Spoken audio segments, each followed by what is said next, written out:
बात की थी भैया कोहेरेंट सोर्स के बारे में, ठीक है भैया। तो कोहेरेंट सोर्स क्या थे मैंने बताया था भैया, ऐसे सोर्स जिनकी फ्रीक्वेंसी क्या हो भैया एग्जैक्टली सेम हो, ठीक है भैया, और जिनकी वेवलेंथ एग्जैक्टली सेम हो, जिनके बीच में फेज डिफरेंस कभी चेंज ना हो, ऐसे सोर्सेस को हम क्या कहते हैं भैया कोहेरेंट सोर्स कहते हैं। और ऐसे ही सोर्स का इस्तेमाल करते हैं हम किसमें, इंटरफेरेंस ऑफ लाइट में, ठीक है भैया। चलो देखते हैं भैया इंटरफेरेंस में कोहेरेंट सोर्स की आवश्यकता क्यों होती है।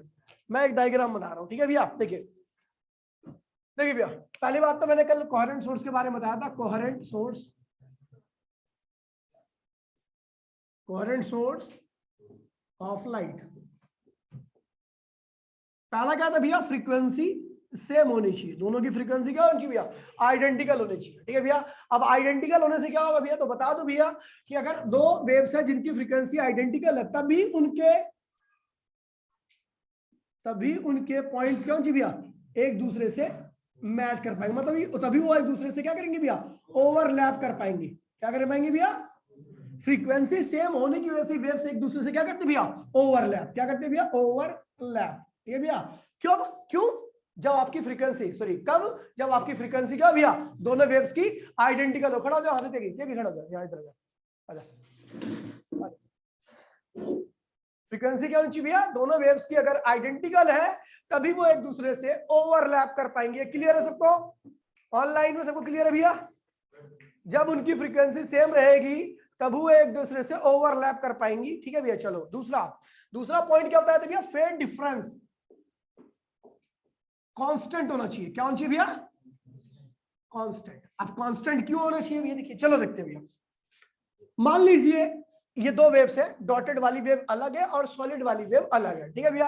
अब देखिए भैया डॉटेड वाली वेव और सॉलिड वाली वेव दोनों एक ही पॉइंट से स्टार्ट हुई है, ठीक है, एक ही पॉइंट से स्टार्ट हुई है और वो पॉइंट क्या भैया आपका ओरिजिन है। इस पॉइंट पर इन दोनों का फेस क्या होगा भैया 0 0, दोनों का फेस क्या होगा भैया 0 0 होगा। फेज डिफरेंस क्या है दोनों के बीच में 0, दोनों का फेस क्या होगा इस पॉइंट पर सेम होगा, दोनों का फेस डिफरेंस क्या है भैया 0। जब सेम है तो डिफरेंस क्या आएगा 0 ही आएगा। इस पॉइंट पर ये वेव पहुंच गई अपने मैक्सिमम पे, तो ये भी कहां पहुंच गई भैया मैक्सिमम पे। और जब मैक्सिमम पे पहुंचती है तो उसको हम क्या कहते हैं भैया 90 डिग्री। क्या कहते हैं भैया, यानी दोनों का फेस क्या हुआ इस टाइम पर 90 डिग्री हो गया। और 90 होने के साथ ही फेज डिफरेंस फिर देखा हमने क्या हो गया भैया 0 हो गया। फिर दोबारा फेज डिफरेंस यहां पर पहुंचे, दोनों एक साथ क्या हुए भैया अपने मीन पोजीशन पे पहुंचे, इसे कहते हैं मीन पोजीशन। ये लाइन खींची है ना इसे कहते हैं मीन पोजीशन। तो ये इस पॉइंट पर पहुंचे, दोनों का फेज डिफरेंस फेस क्या हो गया भैया 180। अब भी दोनों का आइडेंटिकल फेस है इसलिए दोनों का डिफरेंस क्या आएगा भैया फिर 0 आएगा, ठीक है भैया। तो हम देख रहे हैं भैया कि हर पॉइंट पर आपका फेज डिफरेंस क्या रहा है, दोनों वेव्स को देखो तो फेज डिफरेंस क्या रहा है भैया सेम आ रहा है। फेज डिफरेंस सेम आ रहा है यानी कांस्टेंट आ रहा है, ठीक है। या फिर इस वेव को बना दूं मैं, इसको देखो एक वेव एरी दूसरी वेव एरी, ठीक है, इनकी फ्रीक्वेंसी तो सेम है ना, तभी तो पॉइंट्स मैच कर रहे हैं, तभी तो पॉइंट्स मैच हुए जब फ्रीक्वेंसी सेम है। फेज डिफरेंस देखते हैं, यहां पर इसका 0 था, इस वाली वेव का क्या था भैया 0 था जो ऊपर जा रही है, और जो नीचे आ रही है उसका कितना होगा फेज, जो ऊपर जा रही है जो ओरिजिन से ऊपर जा रही है उसका फेज होगा 0 डिग्री, लेकिन जो ओरिजिन से नीचे आ रही है उसका फेज कितना होगा 180 डिग्री। क्या होगा भैया 180 डिग्री होगा। जो ओरिजिन से ऊपर जा रही है उसका फेज होगा 0 डिग्री, ठीक है भैया। और जो ओरिजिन से नीचे आ रही है उसका फेज कितना हो भैया, फेज डिफरेंस कितना है भैया 180 डिग्री।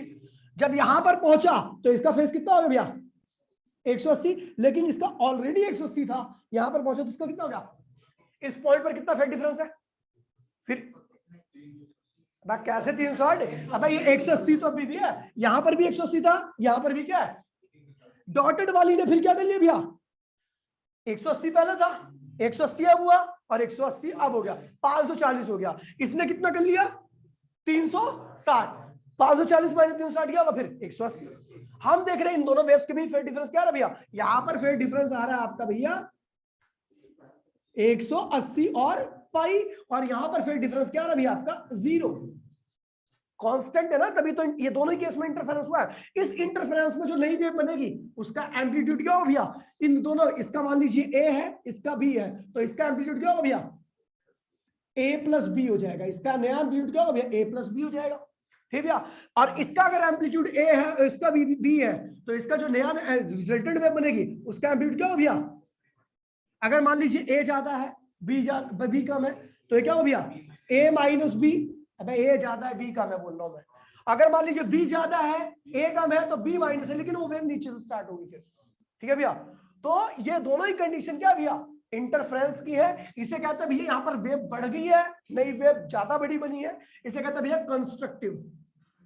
Constructive interference. ठीक है भैया, और इसको कहते हैं यहाँ पे वेव घट गई है, एम्पलीट्यूड पहले से कम हो गया, इसे क्या कहते हैं भैया, डिस्ट्रक्टिव इंटरफेरेंस। ठीक है भैया, तो ये जब ही पॉसिबल है जब इनकी फ्रीक्वेंसी क्या हो, सेम हो, ताकि उनके पॉइंट्स आपस में क्या करें भैया, मैच करें।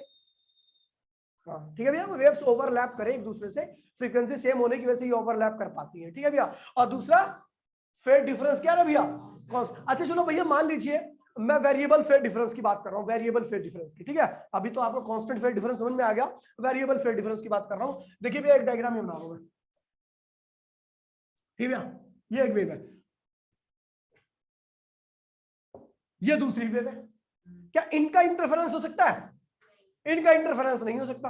पता क्यों? देखिए सुन लीजिए, इस पॉइंट पर इनका फेस क्या है, दोनों का फेस आइडेंटिकल है, 0 0। ठीक है, अगर दोनों स्टार्ट हो रही है ओरिजिन से, तो दोनों का फेज डिफरेंस क्या होगा, फेज सेम होगा, और दोनों का डिफरेंस क्या होगा, 0। यहाँ पे फेज डिफरेंस क्या है भैया, डेल्टा फाई। इस पॉइंट के लिए फेज डिफरेंस क्या है, 0 है। अच्छा भैया इस पॉइंट की बात करता हूं मैं, तो इस पॉइंट पर इसने कितना किया भैया, 180 कर लिया, और इस वाली ने कितना किया भैया, 90। तो इस पॉइंट के लिए फेज डिफरेंस क्या होगा भैया, दोनों वेव के बीच में, π/2। ठीक है, अच्छा इस पॉइंट पर आ गया तो क्या हुआ, इसने 180 कर लिया, इसने कितना कर लिया, 360, तो फेज डिफरेंस कितना आ गया भैया, 180। ठीक है, हम देख रहे हैं इस केस में फ्रीक्वेंसी क्या है भैया, डिफरेंट है, डिफरेंट फ्रीक्वेंसी, डिफरेंट है। ठीक है, सही, डिफरेंट है, और फिर डिफरेंस भी क्या भैया, वेरिएबल है। क्या भैया, वेरिएबल है। तो इस केस में इंटरफेरेंस नहीं पॉसिबल है, interference can not take place. ठीक है, इंटरफेरेंस इस केस में नहीं होगा, इस केस में आपका इंटरफेरेंस होगा, इस केस में आपका इंटरफेरेंस होगा। तो आपको पता लग गया भैया फ्रीक्वेंसी क्यों सेम होनी चाहिए, ताकि वो दोनों वेव्स क्या करें, एक दूसरे से ओवरलैप कर जाए। क्या कर जाए भैया, ओवरलैप। और फेज डिफरेंस सेम होने की वजह से क्या भैया, हर जगह पे वो दोनों एक दूसरे पे एक ही पॉइंट पर ओवरलैप करें, तभी आगे इंटरफेरेंस पैटर्न बढ़ पाएगा। ठीक है भैया, यहां पर इंटरफेरेंस नहीं हो सकता, क्योंकि यहाँ पे फेज डिफरेंस लगातार क्या भैया, वेरिएबल है, फ्रीक्वेंसी भी सेम नहीं है। बेटा क्लियर है ऑनलाइन में सबको, ऑनलाइन में सबको क्लियर है, फटाफट कॉपी कीजिए सबको, किसको क्लियर है, हाथ खड़ा कर लीजिए भैया 2 मिनट के अंदर। ठीक भैया, तो आपको पता लग गया होगा फ्रीक्वेंसी और फेज डिफरेंस ऐसा क्यों होना चाहिए। तो भैया आपने देख लिया भैया कि नोट में बहुत इंपॉर्टेंट बात कराने जा रहा हूं भैया, बहुत इंपॉर्टेंट चीज है। ठीक है भैया, कि कोहेरेंट सोर्स जो होते हैं, मैंने बताया भैया कि उनकी फ्रीक्वेंसी एग्जैक्टली क्या होती है, सेम होती है।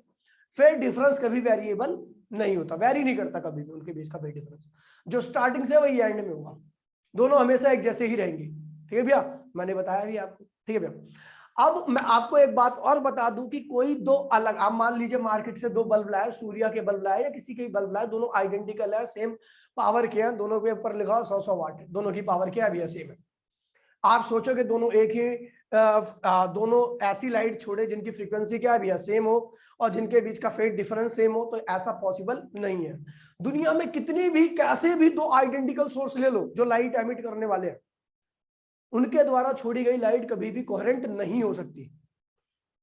मेरी बात समझ में आ रही है भैया, 2 आइडेंटिकल सोर्स ले लो, जो आइडेंटिकल मतलब हर तरीके से आइडेंटिकल, ठीक है भैया, लेकिन उनके द्वारा छोड़ी गई लाइट कभी आपस में कोहेरेंट नहीं हो सकती, पॉसिबल ही नहीं है। ठीक है भैया, तो ये ध्यान रखना भैया, एक बात ध्यान रखना कि जब हम बात करें भैया कोहेरेंट सोर्स ऑफ लाइट की, 2 वेव्स एक दूसरे से कोहेरेंट है, तो अगर वो अलग अलग सोर्स से दोनों वेव निकली है, तो वो कभी भी कोहेरेंट नहीं हो सकती। तो अब हम इंटरफेरेंस कैसे पढ़ रहे हैं, इंटरफेरेंस भी पढ़ रहे हो, और हम पढ़ रहे हैं भैया इंटरफेरेंस जो होता है वो कोहेरेंट सोर्स वाली कोहेरेंट लाइट से होता है। ठीक है भैया, और मैंने ये बोला कि भैया 2 अलग अलग सोर्स से निकलने वाली लाइट कोहेरेंट है ही नहीं, तो इंटरफेरेंस कैसे होगा। तो भैया उसके लिए हमारे पास तरीके हैं दूसरे। अभी एक नोट में एक बात लिखो भैया, नोट में सबसे इंपॉर्टेंट बात कि भैया दो अलग अलग सोर्स से निकली कह सकते हैं, बड़ी छोटी कैसे निकली लाइट निकली लाइट कभी कभी कोहेरेंट नहीं हो सकती।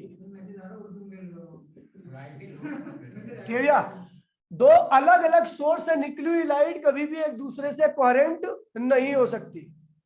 समझिए भैया, ये बहुत इंपॉर्टेंट लाइन है। अब क्यों नहीं हो सकती, तो भैया इसका रीजन बता रहा हूं कि दो अलग अलग सोर्स है, लेकिन ये ध्यान रखना भैया, दो अलग अलग सोर्स से निकली हुई लाइट कभी भी कोहेरेंट नहीं हो सकती। मतलब उनकी फ्रीक्वेंसी और उनके बीच का फेज डिफरेंस कभी कांस्टेंट नहीं होगा। ठीक है भैया, क्यों नहीं होगा चलो बताता हूं भैया। देखिए भैया, जब हम बात करते हैं भैया लाइट की दो अलग अलग सोर्स की, तो भैया दो अलग अलग सोर्स मतलब क्या हो भैया कि अब भैया जो सोर्स बना है जहां से लाइट निकल रही है, लाइट कब निकलती है आपको बता दूं भैया, लाइट जब ही निकलती है जब एटम एनर्जी को एब्जॉर्ब करता है और उस एनर्जी का इस्तेमाल करके उस एटम के इलेक्ट्रॉन कहां जाते हैं, एक्साइटेड स्टेट में। कहां जाते हैं भैया, एक्साइटेड स्टेट में। और एक्साइटेड स्टेट में भी कहां पे, Lyman Balmer Paschen Brackett Pfund और एक और होता है हम्फ्टन। ठीक है भैया, ठीक है भैया।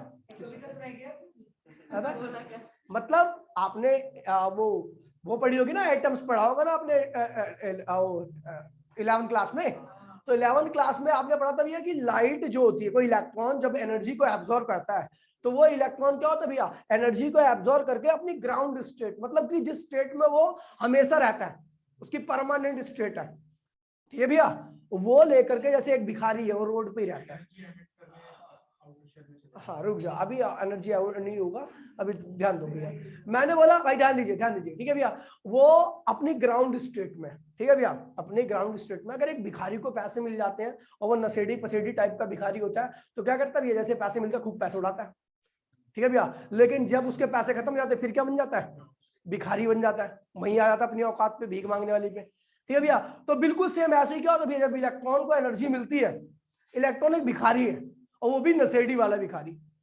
ठीक है भैया, तो जब भी इलेक्ट्रॉन को एनर्जी मिलती है तो वो एनर्जी लेके क्या होता है, चौड़ा हो जाता है। जहां पहुंचता है वो क्या होती है भैया, उसके लिए एक्साइटेड स्टेट होती है। इलेक्ट्रॉन कहीं पर भी जम के जो जहां पे रहता है परमानेंटली, वो तो होती है उसकी ग्राउंड स्टेट, वहां पर रह के वो अपनी औकात से नीचे नहीं आएगा। ठीक है भैया, उस स्टेट से नीचे नहीं आ सकता, लेकिन उस स्टेट से एनर्जी को एब्जॉर्ब करके ऊपर जा सकता है। ठीक है भैया, तो वो भैया एनर्जी एब्जॉर्ब कर ली, एनर्जी एब्जॉर्ब करके कहां चला गया भैया, ऊपर चला गया। अब ऊपर जाने के बाद आपको पता है भैया हमारे पास पांच तरह के एनर्जी के रेडिएशन होते हैं। ठीक है भैया, जब इलेक्ट्रॉन पहले से दूसरे ऑर्बिट में आता है और दूसरे से पहले में आता है तो उसे कहते हैं भैया लाइमन। ठीक है, फिर बाल्मर, फिर पास्टन, फिर ब्रैकेट। तो हमें जो लाइट दिखती है, अभी खैर मैं पढ़ाऊंगा एटम में, ठीक है, तब आपको ज्यादा समझ में आ गया, ये तो खैर अभी मैं बता दे रहा हूं आपको। ठीक है भैया, तो लाइट का विजिबल लाइट निकलने का एक फिक्स ऑर्बिट होता है कि लाइट अगर इस ऑर्बिट से ग्राउंड स्टेट में आती है तभी आपको जो लाइट होगी वो विजिबल लाइट मिलेगी। ठीक है भैया, वो खैर मैं पढ़ाऊंगा आगे। ठीक है, अभी इतना सुन लो कि इलेक्ट्रॉन जब ग्राउंड स्टेट से अपने एक्साइटेड स्टेट से ग्राउंड स्टेट में जब वापसी आता है तो अपनी एनर्जी को क्या करता है भैया, रिलीज होता है। अगर वो एनर्जी उस रेंज में है, तो वो एनर्जी हमें दिखाई देगी विजिबल लाइट की स्पेक्ट्रम की फॉर्म में। ठीक है भैया, अब मैं बात करता हूं भैया किसी भी सोर्स की, तो सोर्स में बहुत सारे आइटम्स होते हैं। जो सोर्स बनता है लाइट का सोर्स अगर हम देखते हैं ना, तो उस सोर्स के अंदर बहुत सारे आइटम्स होते हैं, बिलियंस ऑफ आइटम। ठीक है भैया, और वो billions of item energy release absorb करके उनके इलेक्ट्रॉन क्या होते हैं भैया, अलग अलग एक्साइटेड स्टेट में पहुंच जाते हैं। और हर इलेक्ट्रॉन क्या करता है भैया, अलग अलग रेंज की एनर्जी को छोड़ता है। कोई ज्यादा एनर्जी की रेंज को छोड़ता है, कोई कम, कोई ऊपर चला गया तो जब वापसी आएगा तो ज्यादा एनर्जी छोड़ेगा, कोई कम ऊपर गया तो जब वापसी आएगा तो क्या होगा भैया, क्योंकि अलग अलग billions of electron, billions of atom है, बिलियंस ऑफ एटम्स के इलेक्ट्रॉन अलग अलग एक्साइटेड स्टेट में आएंगे ना, और जब अलग अलग एक्साइटेड स्टेट में आएंगे तो आने वाली जो फ्रीक्वेंसी रहेगी उनकी क्या होगी भैया, अलग अलग रहेगी। वो अपने फेस को मेंटेन नहीं कर पाएंगे, सब एक जैसे ही हो, सब गए पहुंचे चौथे ऑर्बिट में, फिर आए ग्राउंड स्टेट में। यहां पर फेस मेंटेन है कि ये सारे इतने सारे, जहां पे इतने सारे बंदे हैं, जहां पे इतने सारे आइटम्स हैं, वहां पे वो कभी भी अपने फेस को मेंटेन नहीं रख पाएंगे। ठीक है भैया, तो दो अलग अलग सोर्स कभी भी एक दूसरे से कोहेरेंट नहीं हो सकते, क्योंकि उनके अंदर बिलियंस ऑफ एटम है, और बिलियंस ऑफ एटम्स कभी भी जो इलेक्ट्रॉन वापसी आएगा अपने ग्राउंड स्टेट में, कभी भी वो सारे अपने फेस को मेंटेन नहीं कर सकते। वो अलग अलग फेज में लाइट देंगे, उनका फेस लगातार क्या होगा भैया, बदलता रहेगा। इसीलिए दो अलग अलग सोर्स कभी कोहेरेंट नहीं हो पाते। मेरी बात सुन में भी समझ आ गई? दोबारा से बोल रहा हूं भैया, दो अलग अलग सोर्स के अंदर जो एटम्स होते हैं, ठीक है भैया, वो सारे अपने फेज को मेंटेन नहीं कर पाते। क्योंकि बहुत सारे एटम्स है, बहुत सारे एटम्स के इलेक्ट्रॉन बहुत सारे अलग अलग ऑर्बिट में आते हैं, अलग अलग ऑर्बिट से अलग अलग एनर्जी रिलीज होती है, ठीक है भैया। तो अब अलग अलग एनर्जी रिलीज हो रही है, तो भैया दो सोर्स की बात करता हूं, तो दो सोर्स के अंदर एटम्स का डिफरेंस होगा, और हर एटम क्या होगा, अलग अलग एनर्जी में रह जाएगा और अलग अलग फेस की लाइट को एमिट करेगा, तो उनका फेस कभी भी कांस्टेंट नहीं हो पाएगा, कभी कुछ रहेगा फेस, कभी कुछ रहेगा फेस, कभी कुछ रहेगा फेस, कभी कुछ रहेगा फेस। इसलिए कभी भी दो डिफरेंट सोर्स जो लाइट एमिट करते हैं, कभी भी वो एक दूसरे के कोहेरेंट नहीं हो सकते, क्योंकि वो अपने फेस डिफरेंस को मेंटेन ही नहीं कर पाएंगे, क्योंकि इतना सारा नंबर है एटम्स का। समझ में आई बात नहीं? तो लिखिए भैया, ऑनलाइन सबको क्लियर है भैया कि दो डिफरेंट सोर्स कभी एक दूसरे के कोहेरेंट नहीं होते? ऑनलाइन में किसको किसको क्लियर है भैया कि दो डिफरेंट सोर्स कभी भी एक दूसरे के कोहेरेंट नहीं हो सकते? क्योंकि भैया कभी भी अपने फेस को, इतना बड़ा ह्यूज अमाउंट होता है एटम्स का कि कभी भी इतने सारे एटम्स कभी अपने फेस को मेंटेन कर ही नहीं पाएंगे कि तू मेरे जैसा चल मैं तेरे जैसा चलूं, ऐसा कुछ भी नहीं होता, वो अपने फेस को कभी मेंटेन नहीं कर पाएंगे, इसलिए वो कोहेरेंट नहीं बन सकते दो अलग अलग सोर्स। लिखिए भैया, रीजन लिखिए जल्दी से, फटाफट जल्दी से बेटा, फटाफट बात मत करिए बेटा, लिखिए, ठीक है। लिखिए, two independent source of light, two independent source of light, two independent source of light cannot be coherent, cannot be coherent, two independent source of light cannot be coherent, full stop. This is because light is emitted by individual atoms. This is because light is emitted by individual atoms. Light is emitted by individual atoms. Individual atoms. When they returns to ground state. When they returns to ground state. When they returns to ground state. Full stop. Even the smallest source of light, even the smallest source of light, even the smallest source of light contains, even the smallest source of light contains billions of atoms, smallest source of light contains billions of atoms, which obviously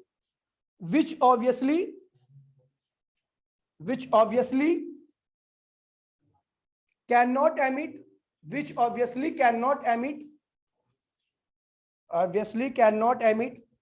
light waves,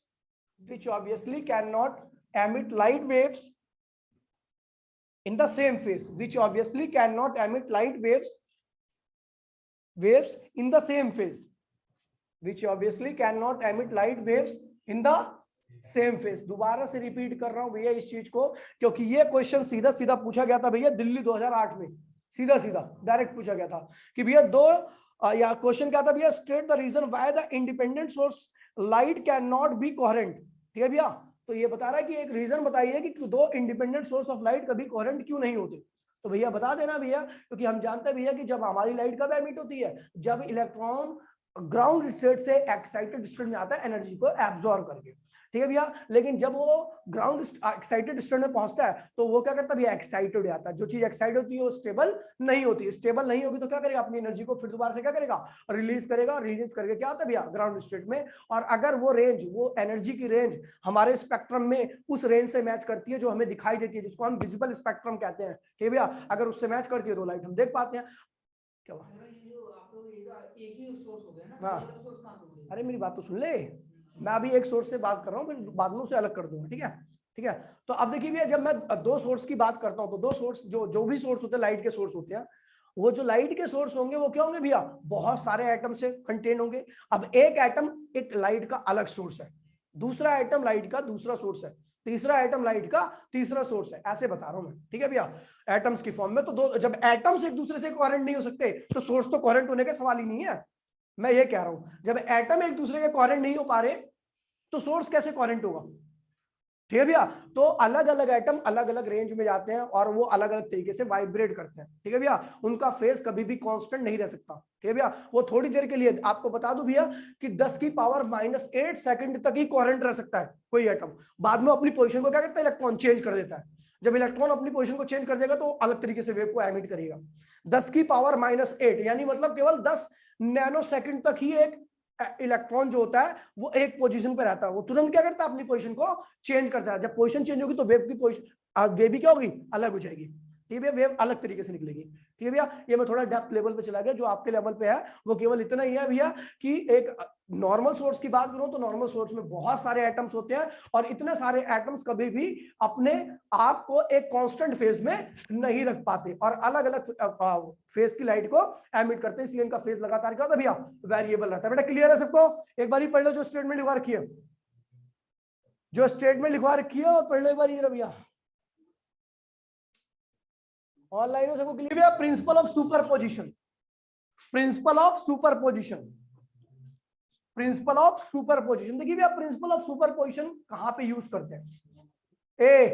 ध्यान दे, principle of superposition forces को जोड़ने में, vector quantity को जोड़ने में, ध्यान रखिए। नहीं वेक्टर ऐसा नहीं, कुछ जरूरी नहीं कि वेक्टर क्वांटिटी, बाकी ऐड करने में हम करते हैं। ठीक है भैया, एडिशन में हम यूज करते हैं प्रिंसिपल ऑफ सुपरपोजिशन। ठीक है भैया, जैसे मान लीजिए भैया मैंने आपको कूलम्ब्स लॉ में बताया था प्रिंसिपल ऑफ सुपरपोजिशन कि एक चार्ज पे लगने वाला कुल फोर्स उसके आसपास के जितने भी चार्ज हैं उन सबके द्वारा लगाए गए फोर्स के वेक्टर सम के बराबर होगा। ठीक है भैया, अब मैंने प्रिंसिपल ऑफ सुपरपोजिशन यूज किया था पोटेंशियल डिफरेंस, किसी पॉइंट का पोटेंशियल निकालने के लिए। तो मैंने कहा था भैया एक पॉइंट है जिसके आसपास बहुत सारे चार्ज है, तो उस पॉइंट पर कुल पोटेंशियल डिफरेंस क्या होगा, कुल पोटेंशियल कितना होगा, सारे चार्जेस के पोटेंशियल के सम के बराबर होगा। याद नहीं आता भैया सबको? तो भैया प्रिंसिपल ऑफ सुपरपोजिशन हम यूज करते हैं भैया एडिशन में। कहां यूज करते हैं भैया? एडिशन में। तो यहाँ पर इंटरफेरेंस का मतलब क्या हो गया भैया, दो वेव्स का एडिशन, तीन वेव्स का एडिशन, चार वेव्स का एडिशन, पांच वेव का एडिशन। ठीक है भैया, मैं तो दो वेव्स बोल रहा था, ऐसे आप कितनी वेव्स को ऐड कर सकते हो, वो सब इंटरफेरेंस कहलाएगा। ठीक है भैया, और हमें ध्यान रखना कि क्योंकि हम इंटरफेरेंस पढ़ रहे हैं तो वहां पर जो वेव्स ऐड होंगी उनकी फ्रीक्वेंसी और फेज डिफरेंस हमेशा क्या रहेगा भैया, सेम रहेगा। फेज डिफरेंस उनके बीच में कभी चेंज होने वाला नहीं है, फ्रीक्वेंसी और फेज डिफरेंस। क्योंकि हम इंटरफेरेंस पढ़ रहे हैं तो यहाँ पर जो सुपरपोजिशन में जो वेव्स इन्वॉल्व होंगी, कितनी वेव्स इन्वॉल्व हो, सबकी फ्रीक्वेंसी क्या होगी भैया, आइडेंटिकल, और उनके बीच का जो फेज डिफरेंस है वो क्या होगा, हमेशा सेम रहेगा। ठीक है, बता दिया क्यों, अगर फेज डिफरेंस वेरिएबल रहेगा तो क्या होगा, वहां पे इंटरफेरेंस नहीं हो पाएगा। क्यों नहीं हो पाएगा, ये भी मैंने आपको बता दिया। ठीक है भैया, तो इसलिए अब मैं जो प्रिंसिपल ऑफ सुपरपोजिशन पढ़ाने जा रहा हूँ वो किसका है भैया, इंटरफेरेंस का है। और इंटरफेरेंस जहां पर भी होगा वहां पर फ्रीक्वेंसी दोनों सोर्स की, तीनों सोर्स की, चारों सोर्स की, जितने भी सोर्स है सबकी फ्रीक्वेंसी क्या होगी भैया, आइडेंटिकल होगी। और दूसरा फेज डिफरेंस क्या रहेगा, जो भी रहेगा वो हमेशा सेम रहेगा। ठीक है भैया, तो लिखिए भैया प्रिंसिपल ऑफ सुपरपोजिशन, पहले समझ लीजिए उसके बाद फिर लिखेंगे। ठीक है भैया, principle of superposition, principle of superposition. मान लीजिए भैया प्रिंसिपल ऑफ सुपरपोजिशन। ठीक है भैया, कल स्कूल की छुट्टी है आपकी, स्कूल की ऑनलाइन क्लास होगी होगी? हाँ ठीक है भैया, एक वेव एरी, ठीक है भैया, दूसरी वेव एरी, ठीक है भैया, तीसरी वेव एरी, सबकी फ्रीक्वेंसी सेम है, जीरो टाइम पर, ये सबके लिए टाइम भी सेम है। ठीक है भैया, तो नंबर ऑफ वेव सेम लगेगा, सबकी फ्रीक्वेंसी, इसकी फ्रीक्वेंसी भी क्या है एफ, इसकी फ्रीक्वेंसी भी क्या है भैया एफ एफ एफ। ठीक है भैया, ध्यान दीजिए भैया। ठीक है, इसका एम्पलीट्यूड क्या भैया y1 है, इसका एम्पलीट्यूड क्या भैया, एम्पलीट्यूड मतलब होता है मैक्सिमम डिस्प्लेसमेंट, वेव का जो सबसे मैक्सिमम डिस्प्लेसमेंट होता है उसकी, इसे मीन, ये जो लाइन खींच रखी है ना बीच में पार्ट रखी है लाइन हमने, जिसे कहते हैं मीन पोजीशन। क्या कहते हैं भैया, मीन पोजीशन से पार्टिकल का मैक्सिमम डिस्प्लेसमेंट क्या कहता था भैया, एम्पलीट्यूड। क्या कहता था भैया, एम्पलीट्यूड। ठीक है भैया, तो ये इसका क्या है भैया, y3। तो कह रहा है भैया अब ये तीनों वेव्स की फ्रीक्वेंसी सेम है और तीनों बीच के वेव के बीच में फेज डिफरेंस क्या है भैया, कौन सेम है। तो भैया ये तीनों वेव क्या करेंगे, एक दूसरे से ओवरलैप कर जाएंगे। क्या करेंगे भैया, ओवरलैप करेंगी। पहली वेव, ठीक भैया, दूसरी वेव ओवरलैप करेंगे ना, ओवरलैप का मतलब यही होता है एक दूसरे के ऊपर छाप जाए, ये ओवरलैप हो गया। ठीक है भैया, तीसरी वेव, ऐसा क्यों हुआ, क्योंकि फ्रीक्वेंसी इनकी क्या भैया सेम है और फेज डिफरेंस क्या भैया कांस्टेंट है, तो ये ओवरलैप कर गई। जो नई वेव बनेगी, ठीक है भैया, वो क्या बनेगी, उसका जो एम्पलीट्यूड रहेगा वो क्या होगा y1 plus y2 plus y3 और भी वेव्स है तो क्या होगा भैया yn के बराबर रहेगा। ये क्या है भैया रिजल्टेंट एम्पलीट्यूड। ये क्या है भैया जो नई वेव बनी है इनके सुपरपोजिशन से वो जो नया डिस्प्लेसमेंट है हर पार्टिकल का, मैं किसी पार्टिकल की बात करूं, मान लीजिए यहाँ के पार्टिकल की बात कर रहा हूं तो इस वाले पार्टिकल का मतलब इस वाले पार्टिकल की बात कर रहा हूं, मान लीजिए ये वाला पार्टिकल, इस वाले पार्टिकल की बात कर रहा हूं तो इस वाले पार्टिकल का जो एम्पलीट्यूड होगा मतलब जो डिस्प्लेसमेंट होगा वो यहाँ के पार्टिकल के सम के, यहाँ के पार्टिकल के सम के, यहाँ के पार्टिकल के सम के बराबर है। मैं अगर इस वाले पॉइंट की बात कर रहा हूं मैक्सिमम पॉइंट की ए बी, ये ए पॉइंट की बात कर रहा हूं, सब में ए पॉइंट की बात कर रहा हूं और इसका भी अगर मैं ए पॉइंट देख रहा हूं तो जो इसका ए पॉइंट होगा वो तीनों के ए पॉइंट के जो डिस्प्लेसमेंट होगा उसके सम के बराबर रहेगा। यही कहते हैं भैया principle of superposition. Principle of superposition क्या कहता है भैया कि अगर मान लीजिए 2 3 4 5 10 जितनी वेव्स है, कितनी वेव्स है, हम इंटरफेरेंस पढ़ रहे हैं तो यहाँ पर सबकी फ्रीक्वेंसी क्या होगी भैया आइडेंटिकल, फेज डिफरेंस क्या होगा भैया सेम रहेगा। तो कह रहा है भैया जब ये सारी वेव्स ओवरलैप करेंगी तो जो नई वेव बनेगी इसे कहते हैं भैया रिजल्टेंट वेव। क्या कहते हैं भैया रिजल्टेंट वेव। रिजल्टेंट वेव है आपकी, ठीक है भैया। तो जो रिजल्टेंट वेव होगा उस रिजल्टेंट वेव का जो नेट एम्पलीट्यूड होगा किसी भी पार्टिकल का वो एम्पलीट्यूड क्या होगा भैया पहली वेव के, दूसरी वेव के, तीसरी वेव के, एनवी वेव के, समझ गए भैया, वेक्टर सम के बराबर रहेगा। वेक्टर सम लिख सकते हैं आप इसको, वेक्टर सम, ठीक है। That is called principle of superposition. Clear है भैया प्रिंसिपल ऑफ सुपरपोजिशन। पहले लिखिए भैया प्रिंसिपल ऑफ सुपरपोजिशन कहता क्या है। चलो फटाफट जल्दी लिखो बेटा, ऑनलाइन सबको क्लियर है प्रिंसिपल ऑफ सुपरपोजिशन? हाँ लिखा रहा हूं प्रिंसिपल ऑफ सुपरपोजिशन ऑनलाइन सबको क्लियर है? हाथ खड़ा कर लो।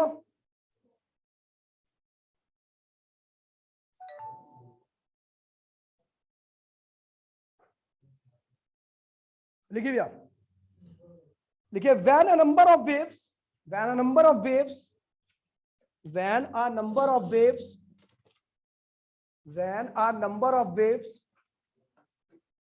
traveling through a medium, traveling through a medium, when a number of waves traveling through a medium,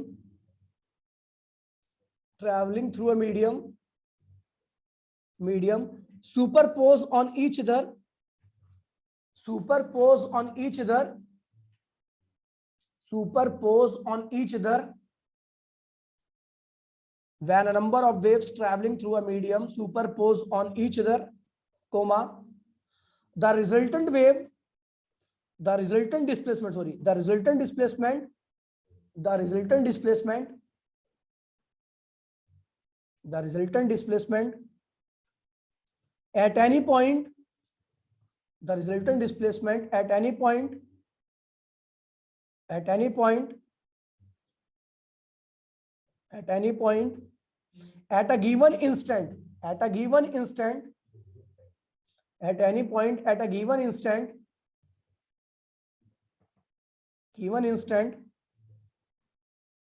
is equal to the, is equal to the, is equal to the, is equal to the vector sum of, vector sum of, vector sum of all displacement, vector sum of all displacement, vector sum of all displacement due to individual waves, due to individual waves, vector sum of all displacement due to individual waves at that point, at that point, at that point,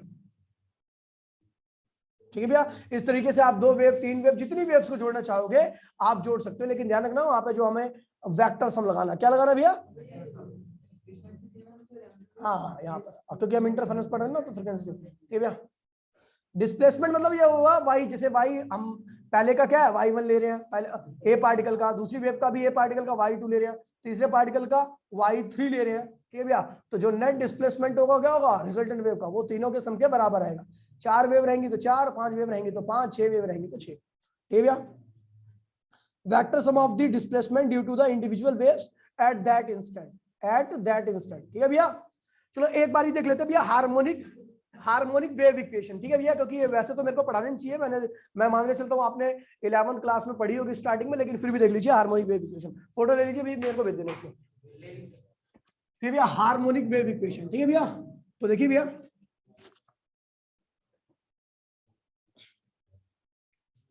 ठीक है भैया, यहां पर अब मैं बताता हूं भैया harmonic equation y equals to में a sin omega t, a sin omega T.